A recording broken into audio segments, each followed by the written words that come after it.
दर्शक हो, आता पाहणार आहोत एक महत्त्वाची बातमी।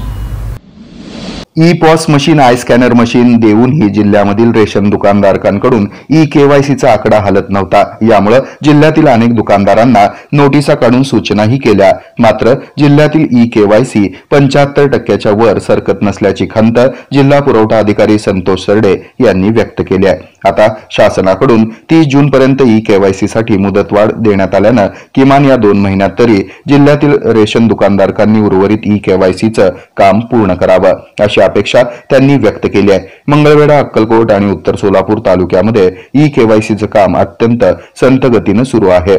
जिल्ह्यातील शिधापत्रिका धारकांची ई-केवायसी करायच्या कामामध्ये हयगय केलेल्या 11 तालुक्यातील तब्बल 165 रेशन दुकानदारांना गेल्या काही दिवसापूर्वी बोलावून ई-केवायसी बाबत जाब विचारत जिल्हा पुरवठा अधिकारी सरडे यांनी त्या धान्य दुकानदारांची चांगलीच झडती घेतली होती। तरी देखील या दुकानदारांकडून अद्याप तरी कोणतीही प्रगती झाली नसल्याचं संतोष सरडे म्हणाले। शासन जीआर प्रमाणे गेल्या 3 ते 4 महिन्यापासून शहर आणि जिल्ह्यातील रेशन दुकानातून शिधापत्रिका धारकांसाठी ई-केवायसी करण्याची मोहीम चालू आहे।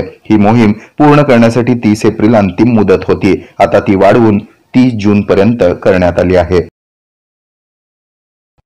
हे आहे मेट्रोकास्ट केबल नेटवर्क आणि आपण पाहत आहात द न्यूज प्लस बरच काही।